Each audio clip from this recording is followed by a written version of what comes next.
Jai Guru, everyone. Hi, Guru. Jai Guru, and welcome to this episode of Yogananda Podcast, where we're reading the autobiography line by line. We're on chapter 18, finishing the chapter. So we'll be concluding the chapter today with some reflections. So stay tuned for that on the Mohammedan wonder worker. We're going to look into more detail on the story of Afzal Khan. We're learning a lot of new things. I think we're going to reflect on it obviously later on, but there's certainly an exciting sort of twist to the end of this story. Poor Afsal, he's lost in delusion. But what happened, Lauren, in the last episode, in the last part of chapter 18? Well, we were taken on a bit of a journey with Afsal Khan, and we learnt about how his misguided ways of, making tickets disappear and all sorts of jewelry and things were causing chaos. And then he met Sri Yukteswar, and we had, we were discussing quite a benign encounter. Nothing really bad happened there. It was quite a nice moment for Sri Yukteswar, and he used his powers to fetch a stone that he'd thrown in the river. But then things took a sorry turn for Sri Yukteswar's friend Babu, and his prized heirloom was taken by Afzal Khan and demanded back with a money ransom. And then there was this big feast given by Hazrat. So yeah, we really got an insight into how he used his powers in different ways in the last episode.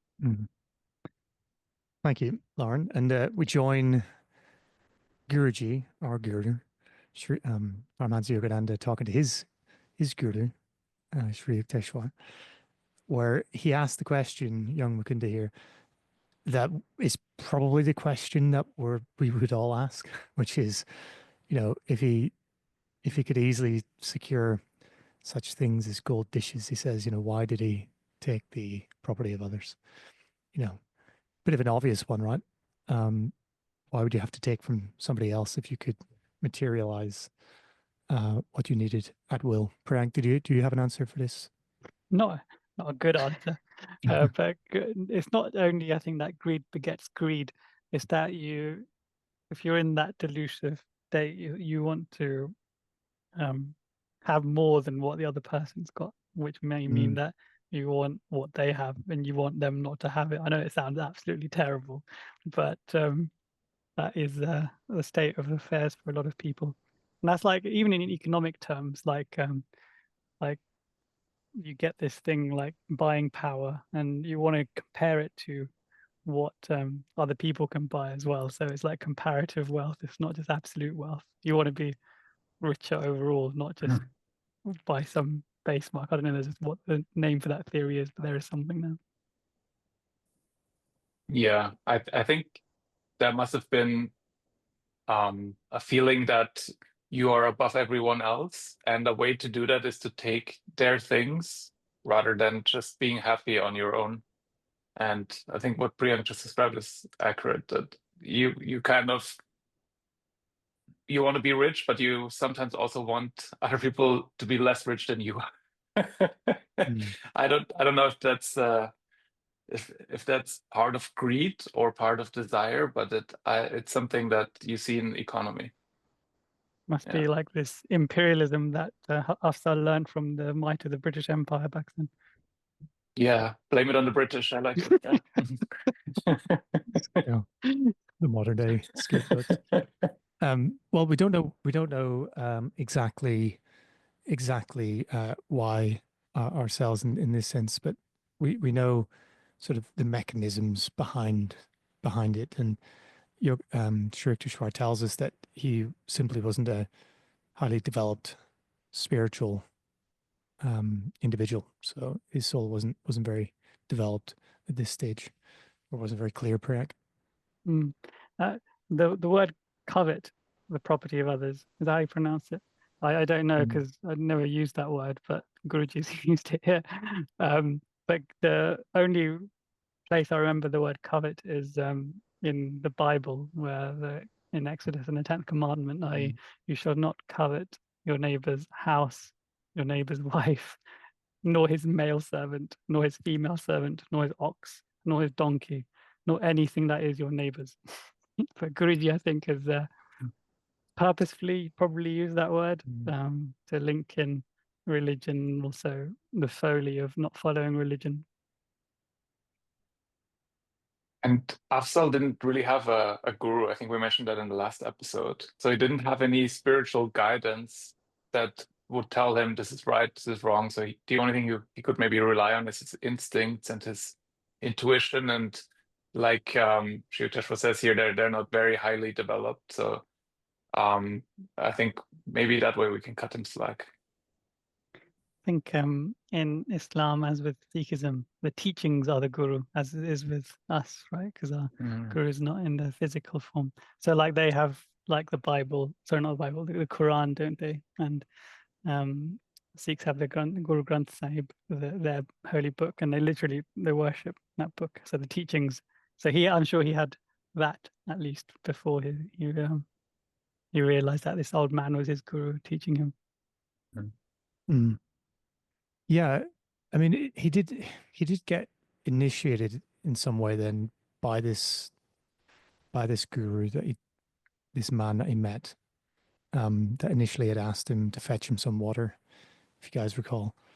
That did bestow this right to him, and the idea there was that he kind of had to use it for good, not use it for bad.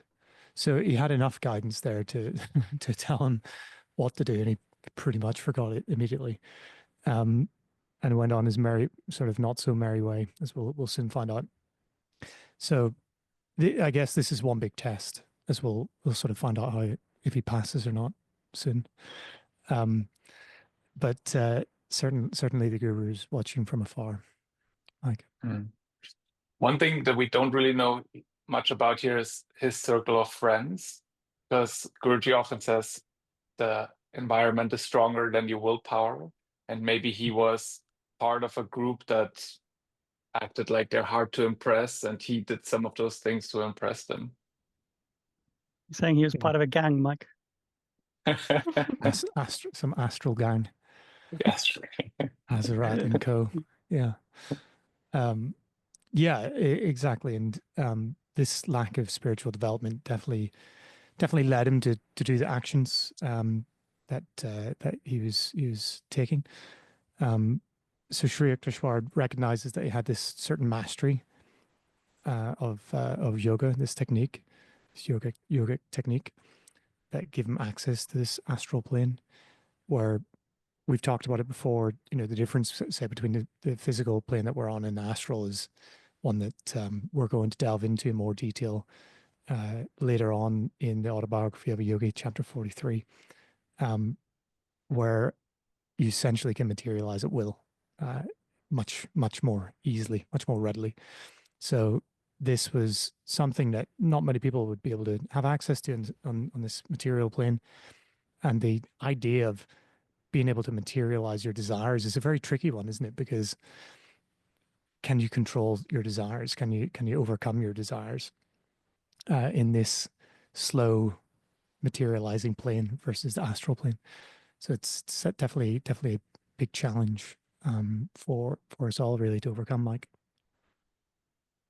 I was wondering about that, because he says here that the astral objects they're not as satisfying because they're evanescent, which means they're not there forever. But I wonder if that would matter to me if I could every day create something new. If I, for example, I would tell Afzal, I would tell Hazrat, bring me a sports car, and then he creates one for me, and then tomorrow it's gone.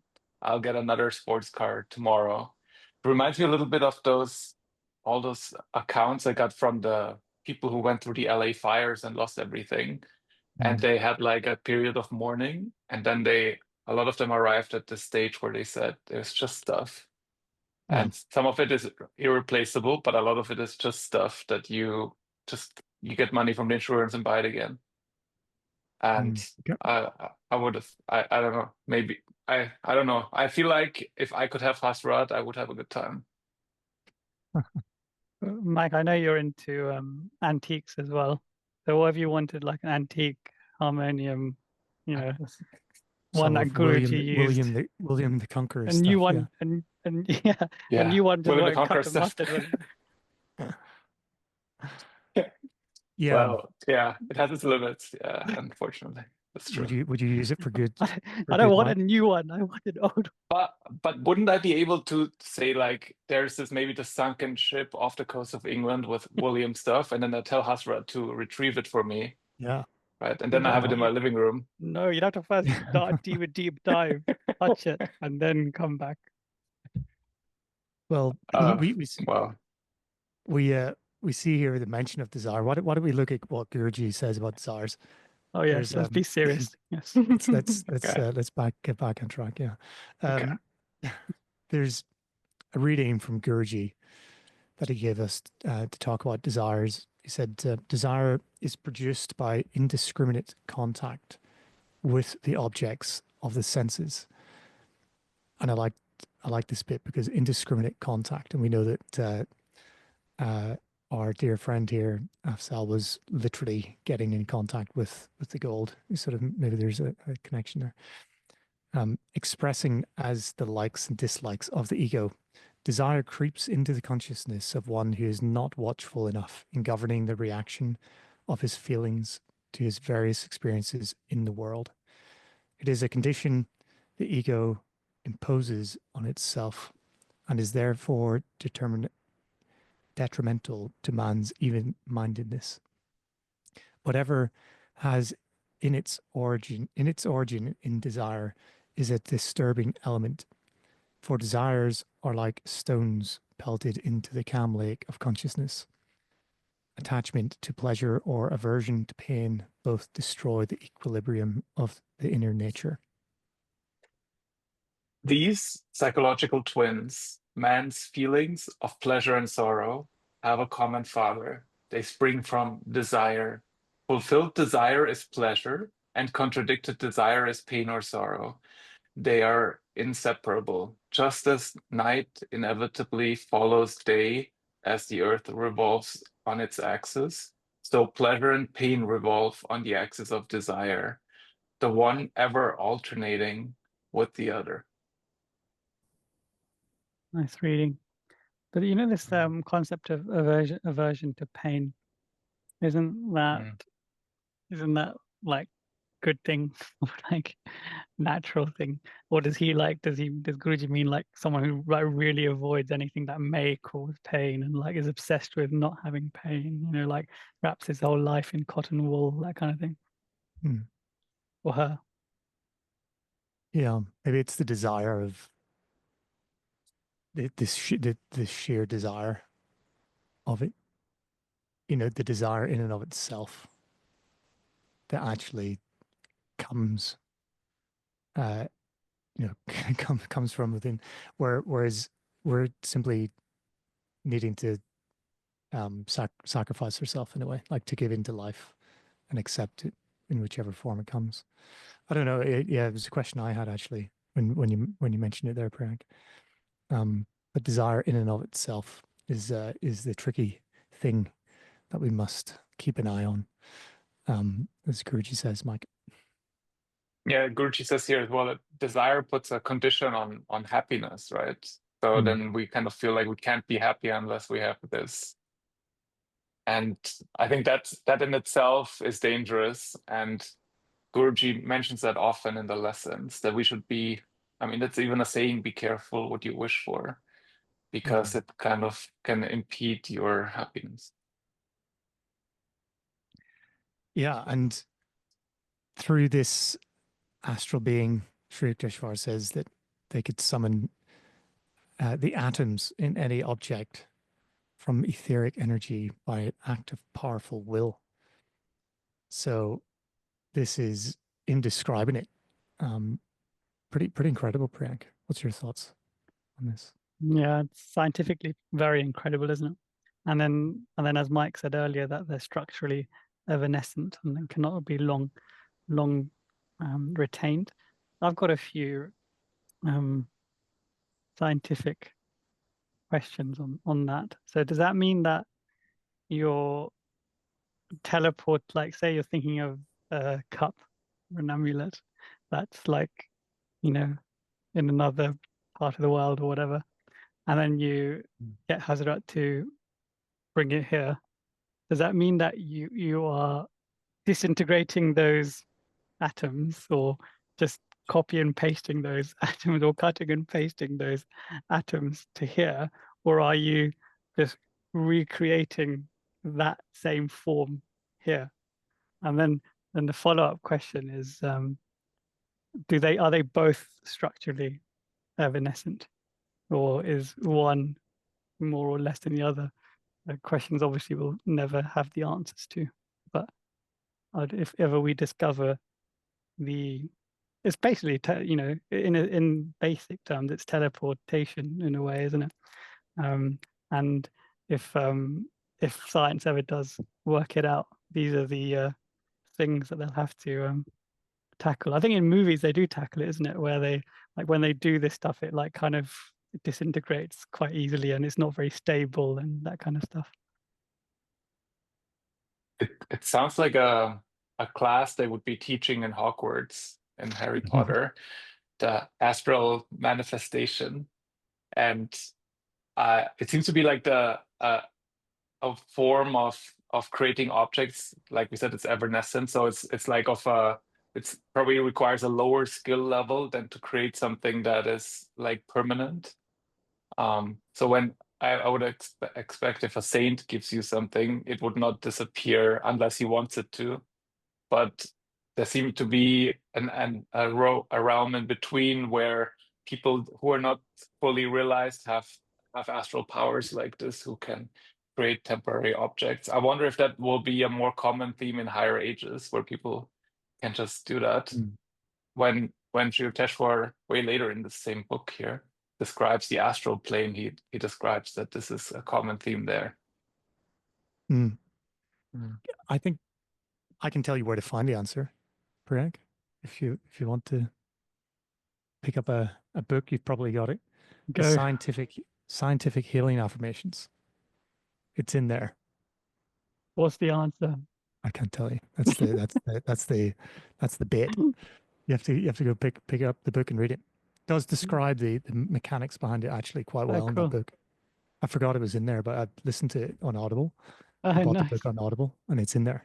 It talks about the scientific aspect of what material is, light, how things manifest through masters, how they actually manifest things, to do with E equals MC squared. Parag, you'll enjoy it. It's Very in there. good. It's in there. So this powerful will, it kind of blew my mind when I was thought about this. We've talked about it before, but it's worth going back into it again to talk about will. And Guruji has a couple really good readings. There's commentary on the Bhagavad Gita on will. But before we kind of have a couple of readings, has anyone here tried to move an object with their mind? Have you sort of taken a cup and tried to move it with your hands and mind? Yeah, everybody's nodding. Isn't it like a universal thing? Everybody's tried. And did you put your two fingers to your temple whilst you know? Yeah, that's the way to do it. Yeah, or two super strong. On both sides. Yeah. Like Yuri's Revenge. I feel like it's just something that everybody's done, right? So there's something to it where we sort of fundamentally know it's within us somehow. And Guruji breaks it down for us. Mike, sorry, I interrupted. What were you going to say? Oh, no, I was just going to say it's been a minute, because I've been doing that as a kid a lot, especially when my parents taught me about the power of will, and there are no limits to the power of will. So I was like, okay, then move. And I try. It's never successfully moved anything. You know, they say, isn't it, to open up your car, if you have like an electric fob or whatever, key, an electric key, you put it to your temple. Is that oh really? What does that amplify? Priyank, you're looking like you disagree. Is that? I don't think I've heard so. that's true. Is that maybe true? Yeah, I've never tried it nor heard it. Try it out next time. Frank, do you want to take us off with the first reading? This is from the Bhagavad Gita. Sure. No action, inner or outer, is possible without the energizing power of will. Willpower is that which changes thought into energy. A man is endowed with free will and should not abdicate his freedom of choice and action. To ensure right action, the challenge to the seeker after self-realization is to overcome prenatal and postnatal bad habits with good habits, and to increase actions that are initiated solely by wisdom-guided free choice, emancipated from all karmic, habitual, and environmental influences. So this sort of indicates the problem that perhaps Afzal's having is not spiritually developed, and here he's not only got the problem of desire, but he's having to rely on Hazrat to manifest the will. And Guruji has another reading just on this before we move on. Lauren can take us through. Willpower is easy to develop. Try first for small accomplishments. Gradually, you will get rid of tendencies you thought you could not overcome. Watch your consciousness. Develop the habit of self-examination, of watching and analyzing your thoughts and behavior.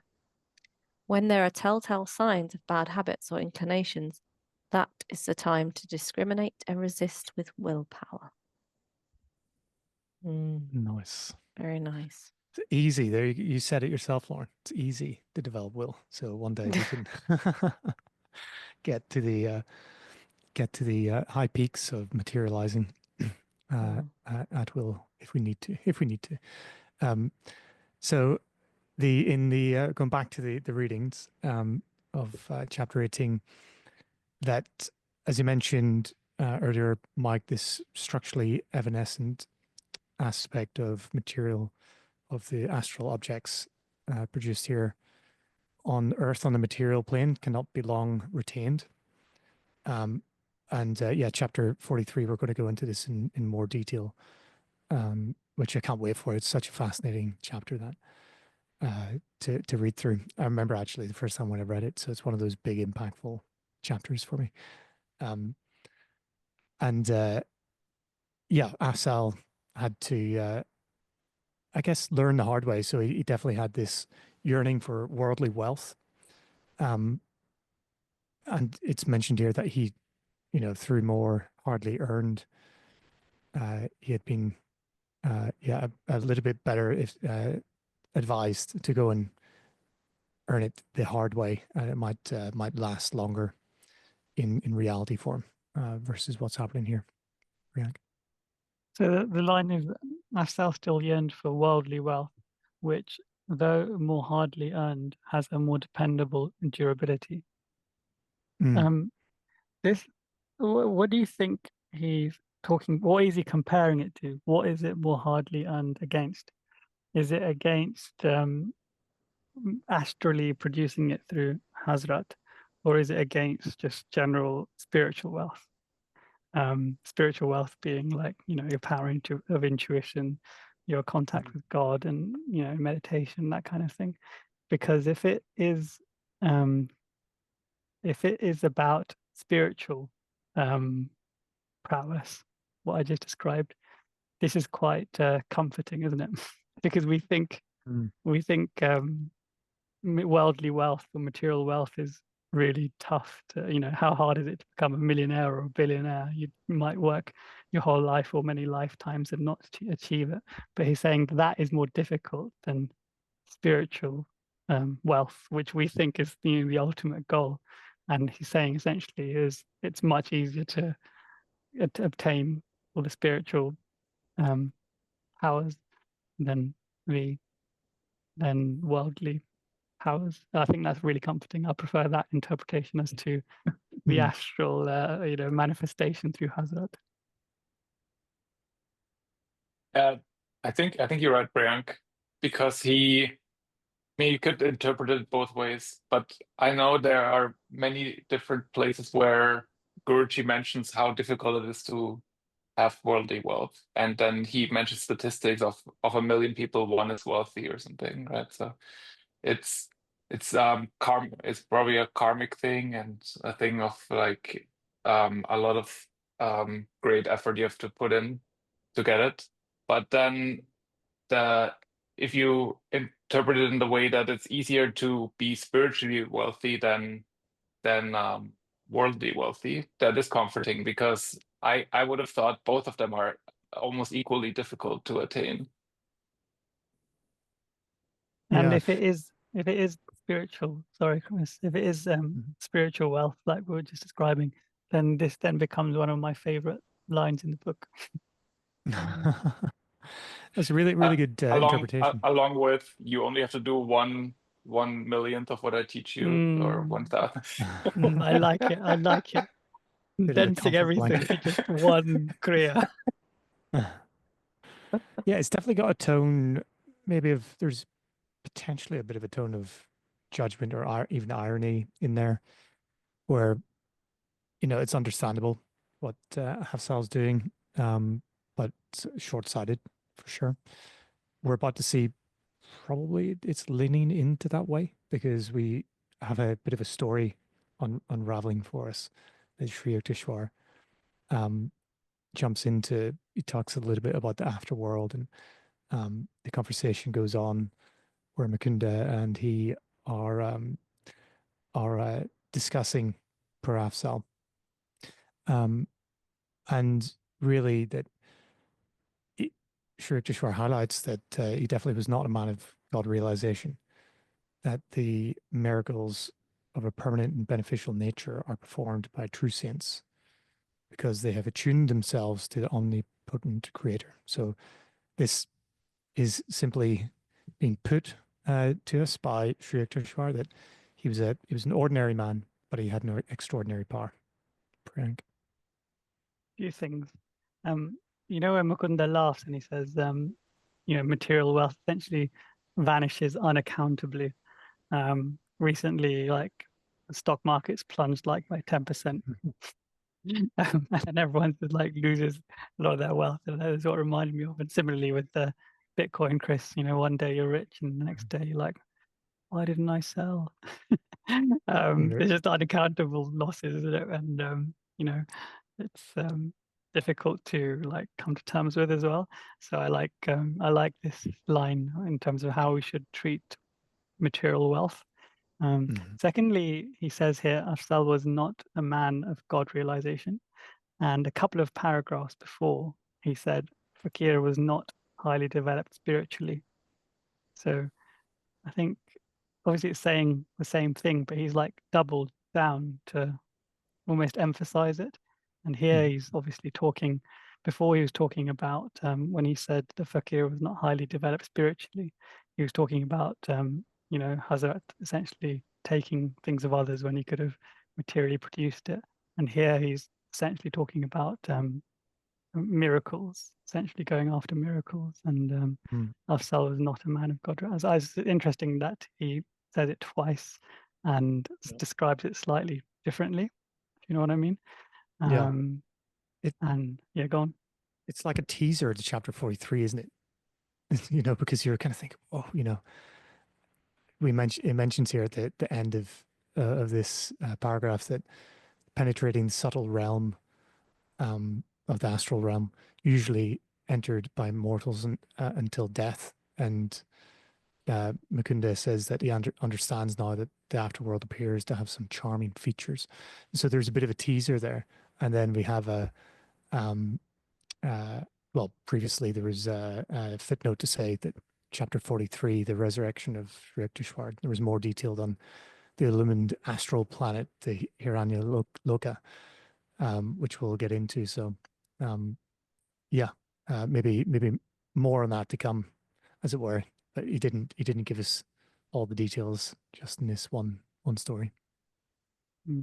Earlier, here it says that miracles of a permanent and beneficial nature are performed by true saints because they've tuned themselves with God. And I find so then that would mean that a saint can manifest something and it is not structurally evanescent. It is physical and kind of lasting. It's kind of what Mike was saying earlier, which is obviously in contradistinction to how Hazrat and Afzal were going about their temporary miracles, which is quite interesting. And I love this Guruji saying that the astral world has some charming features. Certainly does. We can conjure, for example, any fruit from any tree. I remember that. That was a cool part of that astral realm. I think it doesn't even have to be the right kind of tree, right? You can grow a mango on an apple tree and things. I love that. Yeah. Isn't it called grafting if we do that? It's a lot of work. Yeah. I love that it says here that Afzal was merely an ordinary man with extraordinary powers. Yeah, and there's maybe a little bit of sympathy in there as well, to say he was given this extraordinary power, and how could he have wielded it correctly if he was an ordinary man? You know, there was somewhat of a inevitable tinge to that statement. For me, where he had to go through the school of hard knocks to get to where he ultimately landed, and there is a confession and a bit of a penance being unraveled here in this story of Sri Yukteswar. And he said that to Mukunda that he never saw Afzal after the day where he first met him. But a few years later, Babu, his friend, the nameless friend, Babu, came to his home and showed a newspaper to Sri Yukteswar of Afzal's public confession. And first, I guess maybe pause here just to say, we're going to read this quite lengthy story, really, and apology from Afzal publicly. What did you guys make of this public confession? Do you think it was necessary? Do you think it was, what kind of method you followed? Like, what's your view on it? Obviously, lots of people would have been fallen prey to his, his ways. But I was just thinking about how this would be perceived now. If you picked up a tabloid or a broadsheet and there was a confession from a man saying the stuff that we're about to read, it wouldn't get printed, would it? It wouldn't see the light of day. But it's interesting that in India back then, and I suppose so many people, he was probably well known because so many people heard about it. So you can't really imagine such a thing happening in today's world. I imagine he was kind of a well-known menace at this point.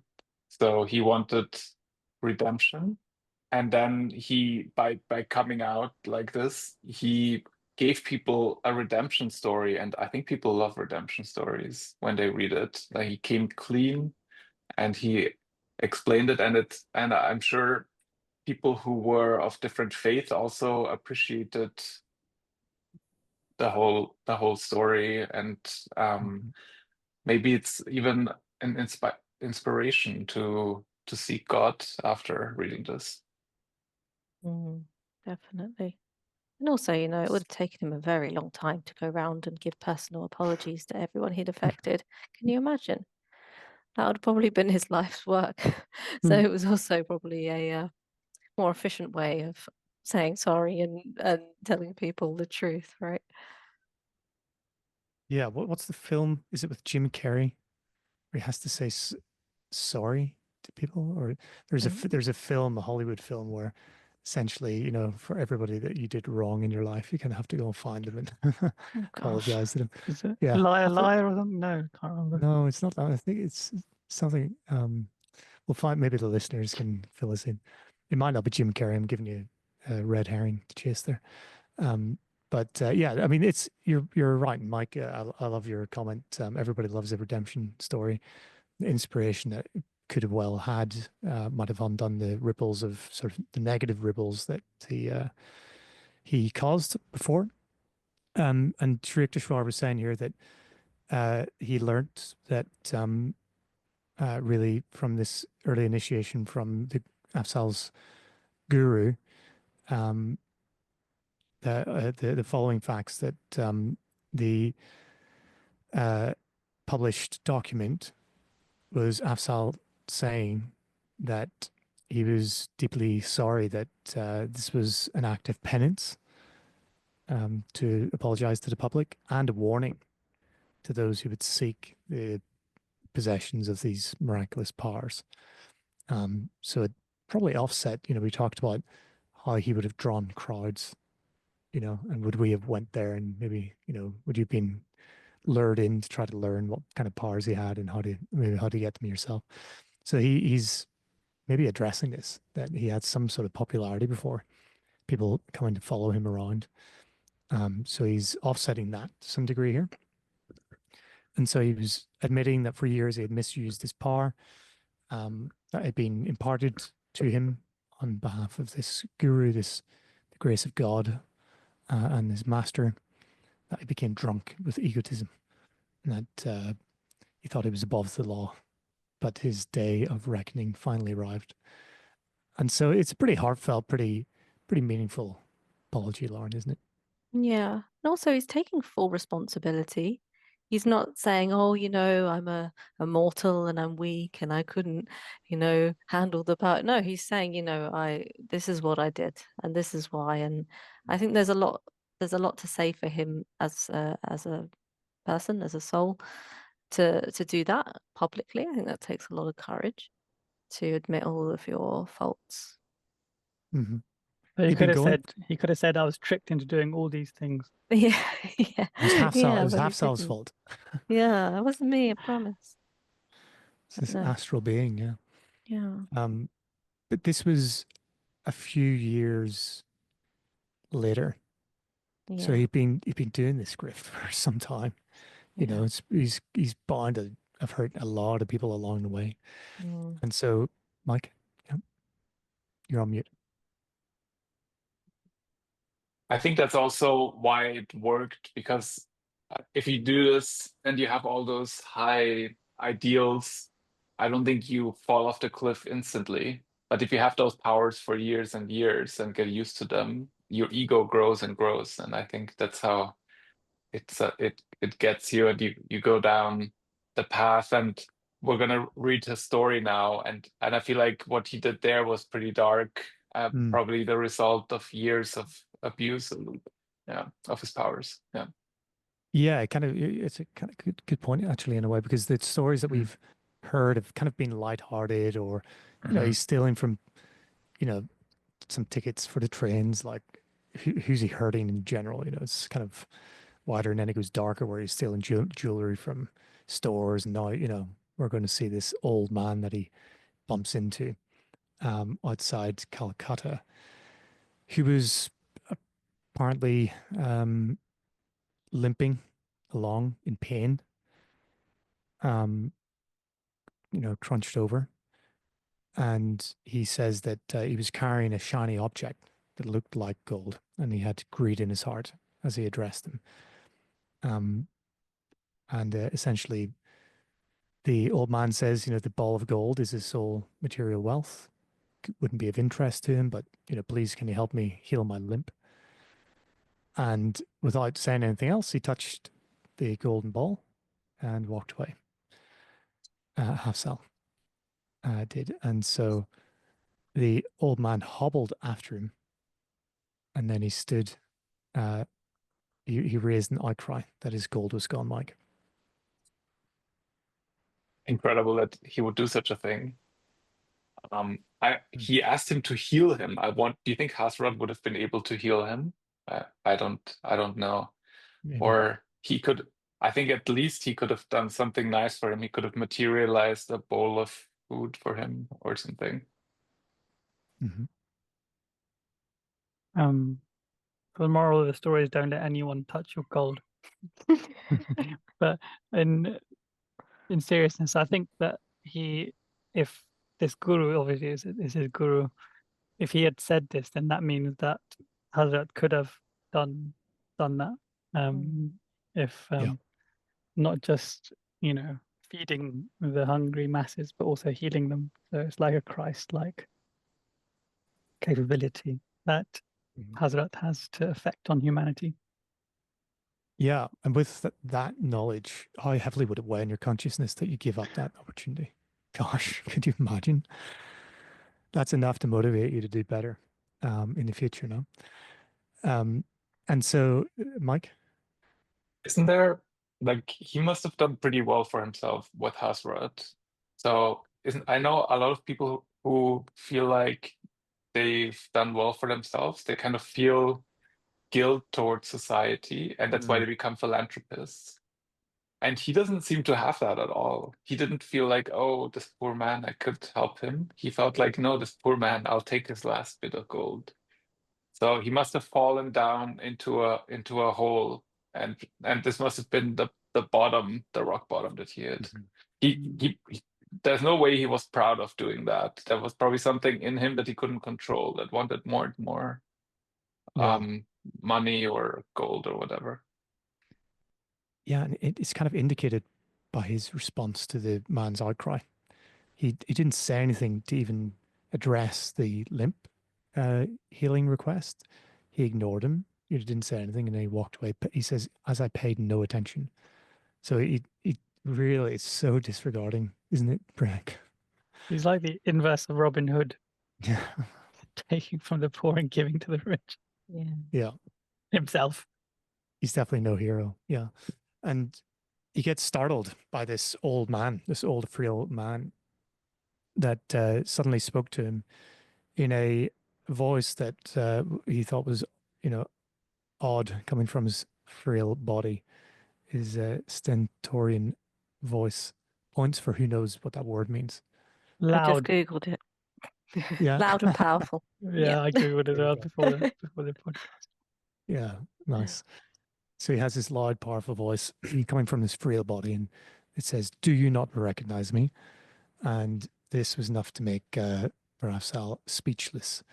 And he was aghast at this discovery that this unimpressive old cripple was none other than this great saint, his guru, who had initiated him with this great etheric power.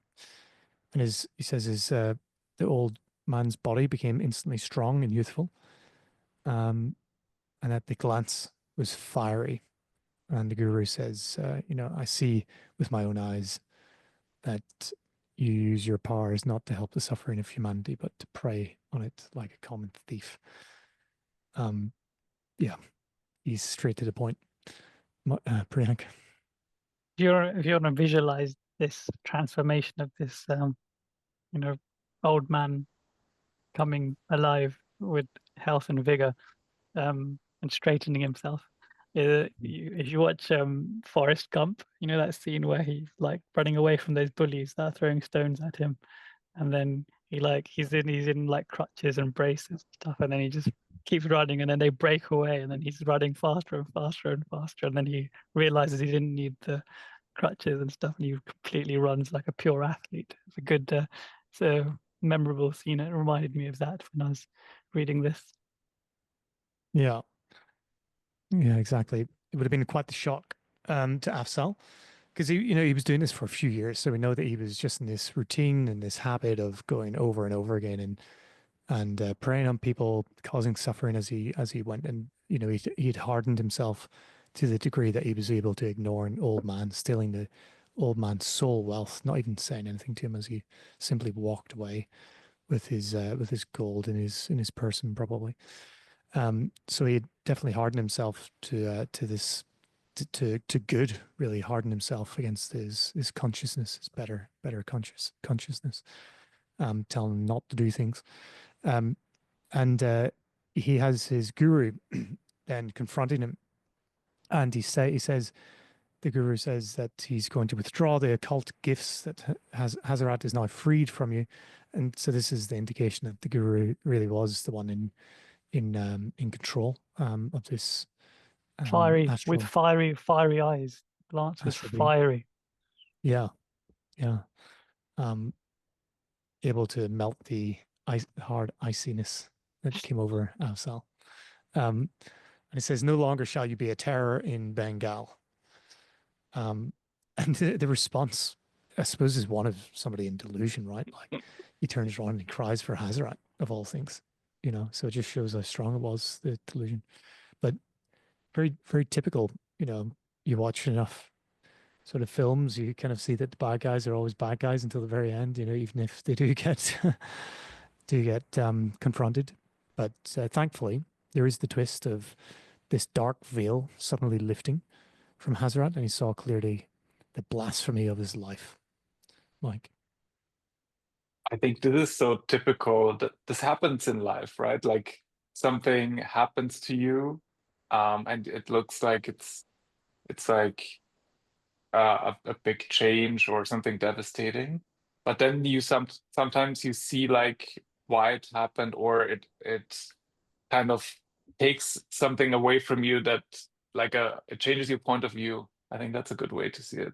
And he kind of saw himself in the third person finally when that happened, and saw that what he was doing was wrong all in an instant. So that must have been quite the eye-opening experience for him. And like we said earlier, before he was in this he was so enveloped by his ego that he couldn't free himself even if he wanted to, I think. And this probably had to happen. Frank? I get that feeling like every maybe 3 months or so when I look at the scales. Hold Like, on. Isn't it every day when you pick up the chocolate bar, Frank? no, it's when I got to cross over that threshold when you into, realize. into physical blasphemy, and then I realize, okay, I need to now spend the next 3 months not eating chocolate. Go back in range. Indeed. And so he thanks his guru, which I was really pleased to see, because this whole chapter, I think, Lauren, you said it kind of give you the heebie-jeebies, the kind of a bit of a bad feeling, right? But now we're getting into nice territory again. Yeah. Where he thanks his guru for banishing this long delusion. He was sobbing at the guru's feet. He had promised the guru to forsake the worldly ambitions, to retire to the mountains and meditate on God, lonely. So in isolation. So quite a statement there to atone for his evil past. So yeah, it seems pretty legit to me. Like, It's not the reaction of a common man. That's the reaction of a yogi who has fallen off the path and is now back on it. I think that's probably the good karma that his guru mentioned from previous lifetimes. And also if you witness, I know he's witnessed many miracles, but then if you witness like your guru just emerging out of just an old man that you thought was a nobody, and then he turns out transforms himself, that's obviously also going to have a heavy impact on you to help you transform as well. Yeah. And the response from the guru is one of silent compassion, that he felt this sincerity, and he was able to see that from the earlier life of strict obedience in his earlier years, and because of your present repentance. So interesting, I don't know what the weight of each of these two things that I mentioned here would be, but certainly the repentance and the sincerity is significant enough for him to grant this one boon, as he says that, essentially it's sort of like, okay, I'll accept your terms. You can now go and meditate, lonely, on God in the mountains. I'll help you out, with the powers that I'll take away from you. I'll give you the ability to call in food and clothing whenever you need it. So Hazrat can continue to supply those things. Greg.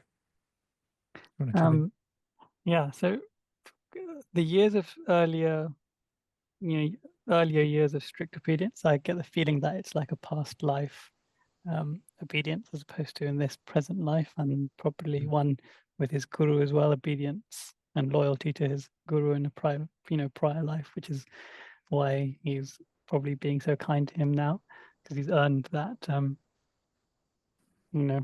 niceness.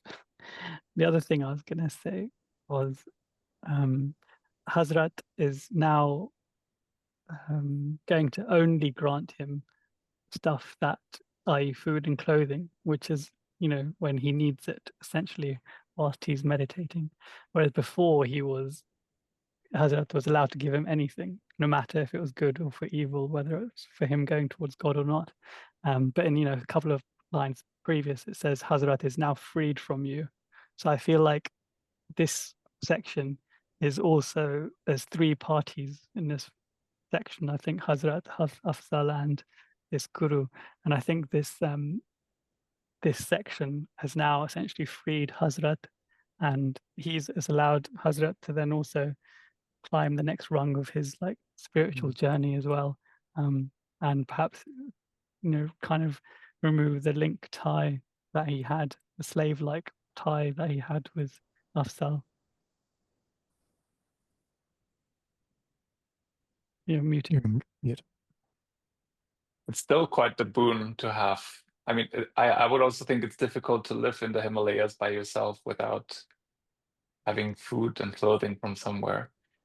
And now we can also, like, I think last episode we talked about if the food was actually nourishing that was created astrally, but apparently it's good enough to feed him. So Good point. he could have fed other people all along. So, yeah. Good point. Good memory.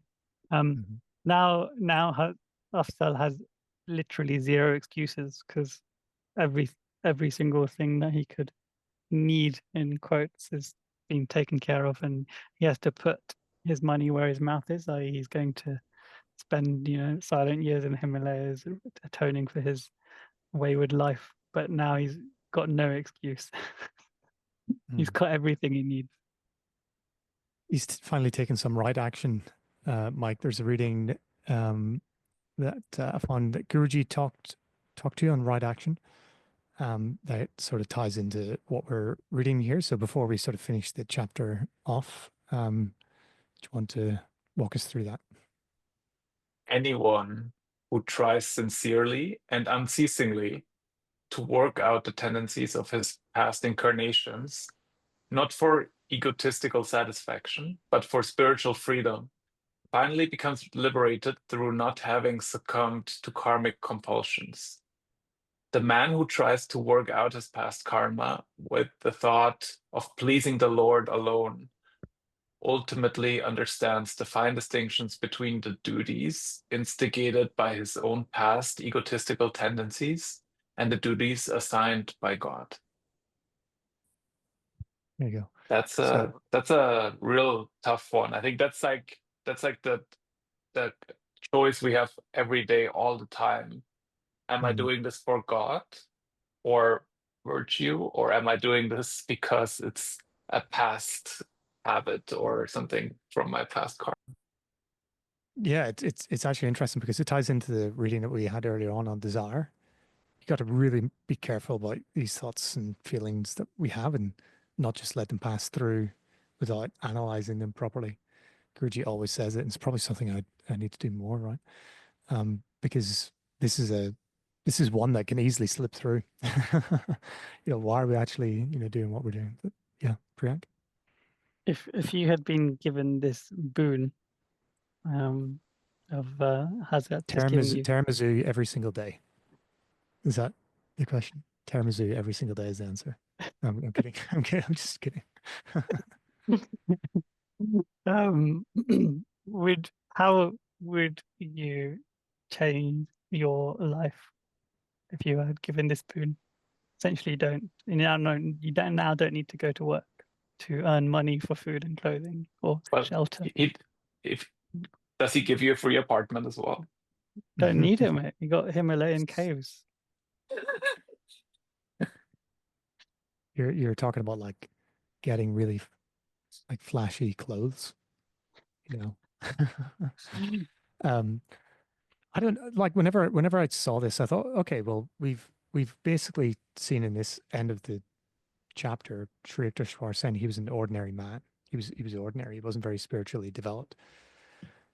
But Guruji not comparing him to Guruji, but we know from what Guruji wanted to do, which is what he ends up doing, is going to the Himalayas, going to the mountains to meditate on his own. And we know that there has to be a certain degree of karma to allow one to do that, to go into solitude and not be in the world. So I thought to myself, well, he's obviously earned the right for this, so he's advanced enough to be able to do that, disciplined enough to do that, which is quite the feat, really. So I kind of have appreciation for Afzal here. Yeah, that's why I said it's the reaction of a yogi, because you could send anyone to the Himalayas, but the outcomes would probably not be great for most people, because you need the discipline. You need to actually, if you are in the Himalayas and then you don't have that spiritual success in meditation, then I feel like it might not be that useful. Yeah, and he could misuse it, like I just said, tiramisu every day, fancy warm clothes. And you die of diabetes in a Himalayan cave. hoping Hazrat wouldn't grant tiramisu, but just like, steamed rice. and then he's he got your on a problem. diet. He was like, no more tiramisu for you. Yeah. He's not Hazrat. Your problem, Priyank, every 3 months, Oh gosh, I did it again. Too much double chocolate cheesecake or something. I'd like to think that I would completely change my life if I didn't, if I had this complete guarantee. Well, obviously, it's easy to say, or more difficult to do. But I have this romantic, spiritually romantic notion that my wife and I would be able to just walk away from everything here and try and do this. Maybe if I could just take a sack of my SRF lessons and then nothing else more would be needed.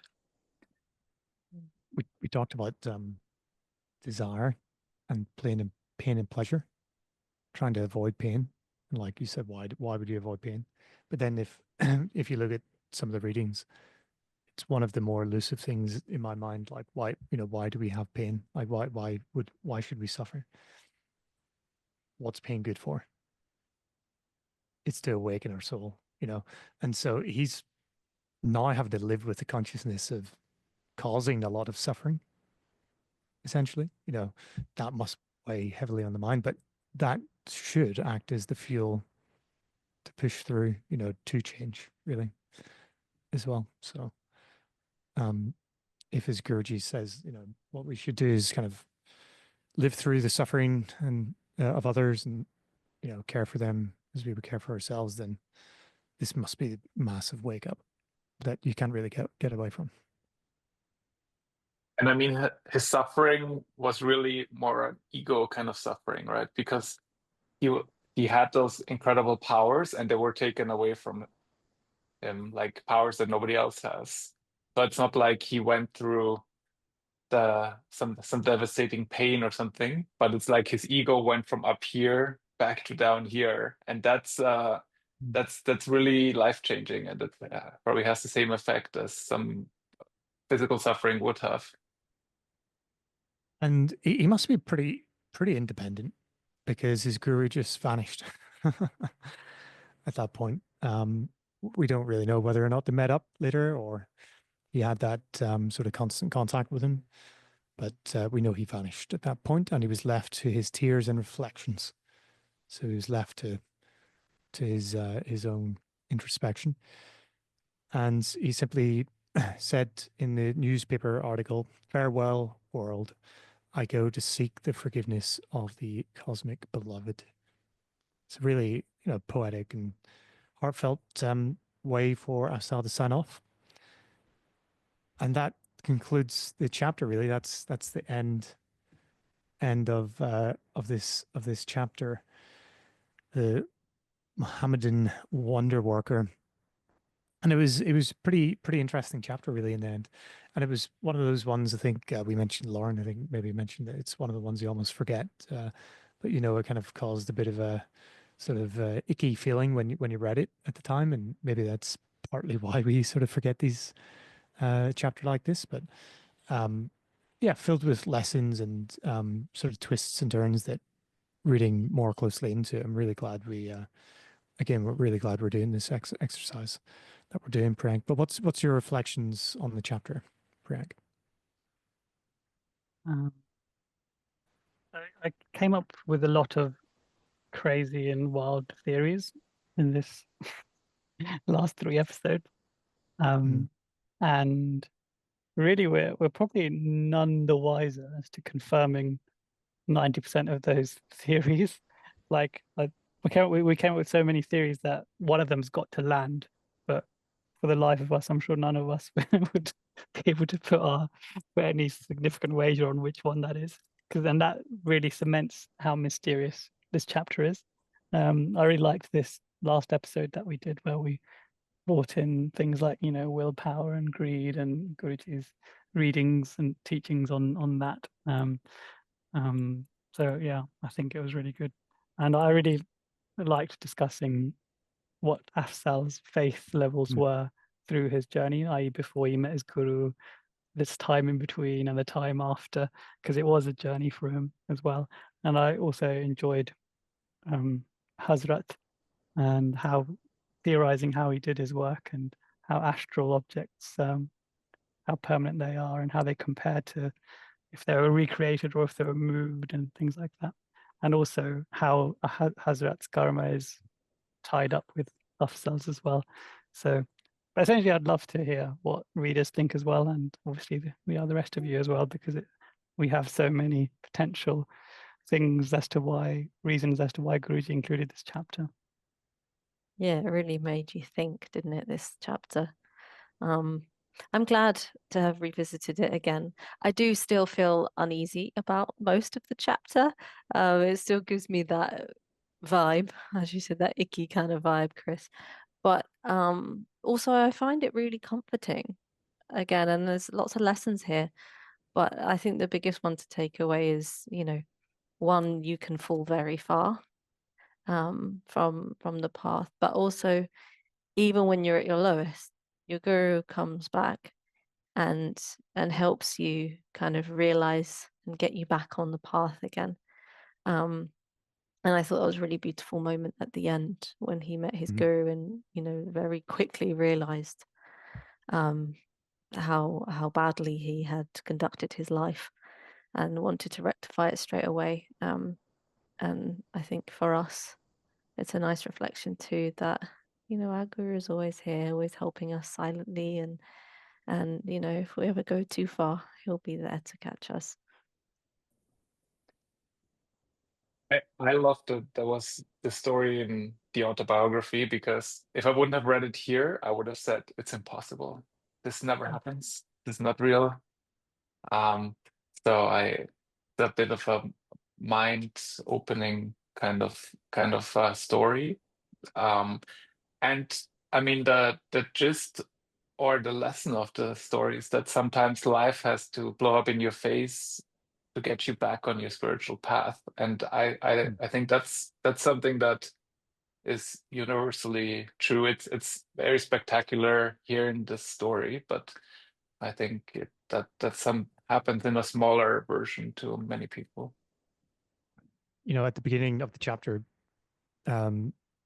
Afsal's guru says quite clearly, actually, now looking back at it again, that he was going to give him these powers over the invisible realms, but these great powers of yours should be exercised for worthy ends.